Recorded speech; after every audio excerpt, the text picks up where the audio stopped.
नमस्कार आदाब दोस्तों। तो चलिए आज हम फिर लाए हैं देश दुनिया की तमाम छोटी बड़ी ब्रेकिंग न्यूज। तो खबरों को स्टार्ट करने से पहले आपसे छोटी सी रिक्वेस्ट है दोस्तों, अगर चैनल पर नए हैं तो चैनल को सब्सक्राइब करें, नोटिफिकेशन को ऑन करिए और वीडियो को लाइक करें, अपने दोस्तों के साथ ज्यादा से ज्यादा शेयर करें। तो आज की सबसे पहली और बड़ी खबर में आपको मध्य प्रदेश के मुख्यमंत्री डॉक्टर मोहन यादव ने शपथ ग्रहण करने के बाद ही एमपी में अवैध रूप से सड़क किनारे संचालित हो रही मांस और मछली की दुकानों को हटाने के निर्देश जारी किए थे।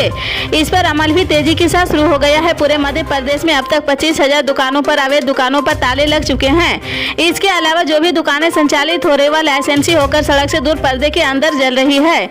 इस पर सीएम की प्रतिक्रिया सामने आई है। मध्य प्रदेश के मुख्यमंत्री डॉक्टर मोहन यादव ने कहा कि मुझे इस बात का गर्व है कि मध्य प्रदेश में अवैध रूप से नियम विरुद्ध सड़क किनारे संचालित होने वाले मांस मछली की 25,000 दुकानें बंद हो गई है। मध्य प्रदेश के मुख्यमंत्री डॉक्टर मोहन यादव ने कैबिनेट की पहली बैठक में यह निर्णय लिया था कि मांस मछली की दुकान सड़क पर खुले संचालित नहीं होगी। इसी प्रकार के नियमों का पालन अंडे की दुकानों पर भी किया जाएगा। हालांकि अंडों की दुकान पर अभी नियमों का पालन पूरी तरह से नहीं हो पा रहा, मगर मांस और मछली की दुकानों पर मध्य प्रदेश में बड़ी कार्रवाई की हुई है। सोमवार को सुप्रीम कोर्ट ने बिल्किस बानो बलात्कार मामले में सुनवाई करते हुए गुजरात सरकार के आदेश को रद्द कर दिया है और सभी 11 दोषियों को फिर से जेल भेज दिया है। अदालत के इस फैसले की विपक्षी दलों के नेता बेहद खुश है और उन्होंने कोर्ट के फैसले का स्वागत किया है। इसी कड़ी में कांग्रेस नेता राहुल गांधी ने भी खुशी जाहिर की है और कहा कि यह बिल्किस बानो के संघर्ष की जीत है। राहुल गांधी ने social media network site x पर पोस्ट साझा करते हुए लिखा कि चुनावी फायदे के लिए न्याय की हत्या की प्रवृत्ति लोकतंत्र व्यवस्था के लिए खतरनाक है। आज सुप्रीम कोर्ट के फैसले ने खुद बता दिया है कि अपराधियों का संरक्षक कौन है। बिल्किस बानो का संघर्ष अहंकारी भाजपा सरकार के खिलाफ न्याय की जीत का प्रतीक है। लद्दाख में वास्तविक नियंत्रण रेखा पर भारत और चीन के बीच तनाव जारी है। विपक्षी दलों की ओर से लगातार इस हमले को लेकर बीजेपी के नेतृत्व वाली केंद्र सरकार पर निशाना साधा जा रहा है। इस बीच पूर्व सांसद सुब्रमण्यम स्वामी ने भी मोदी सरकार पर हमला बोला। बीजेपी नेता सुब्रमण्यम स्वामी ने सोशल मीडिया प्लेटफॉर्म एक्स पर एक पोस्ट में लिखा है कि भारतीय क्षेत्र का कितना हिस्सा चीन की ओर से कब्जाया गया है।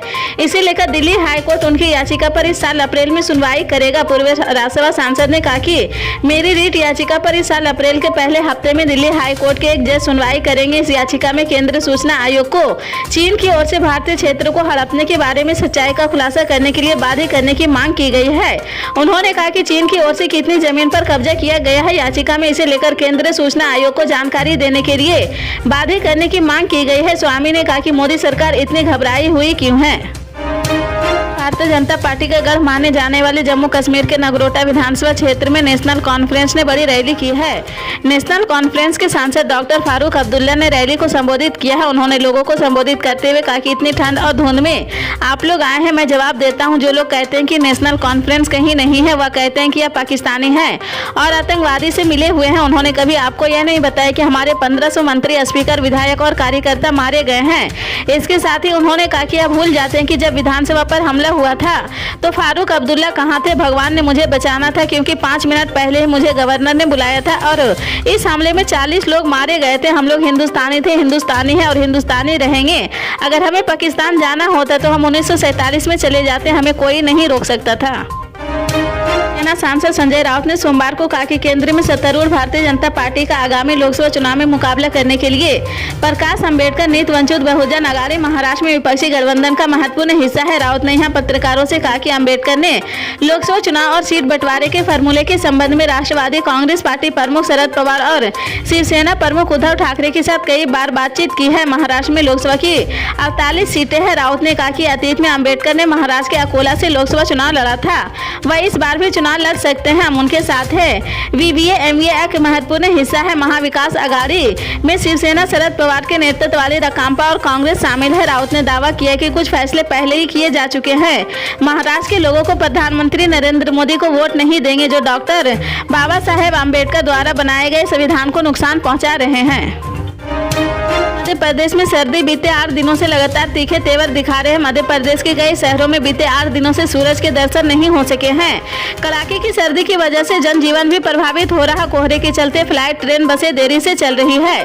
राजधानी भोपाल में घना कोहरा होने की वजह से विजिबिलिटी 10 मिलीमीटर हो गई है। प्रदेश के 11 शहरों में दिन का तापमान 20 डिग्री सेल्सियस से कम चल रहा है। स्थिति यह है कि हिमाचल प्रदेश के धर्मशाला और जम्मू कश्मीर के कटरा से भी ठंडे भोपाल, रायसेन, ग्वालियर और गुना रहे। भोपाल भोपाल प्रदेश का दूसरा सबसे ठंडा रहा। यहाँ दिन का तापमान 17.5 डिग्री दर्ज किया गया है। मौसम वैज्ञानिकों के अनुसार cyclonic circulation system Uttar Pradesh के ऊपर है। दूसरा इंडस साइक्लोनिक सर्कुलेशन राजस्थान के ऊपर है। वहीं गुजराती से यूपी तक ट्रफ लाइन गुजर रही है। इसी वजह से मध्य प्रदेश का मौसम भी बदला हुआ है।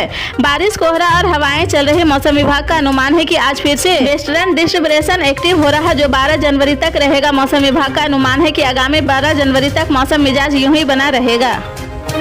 इसी तरह की पल पल के अपडेट जानने के लिए जुड़े रहें आप न्यूज के साथ। मिलते हैं।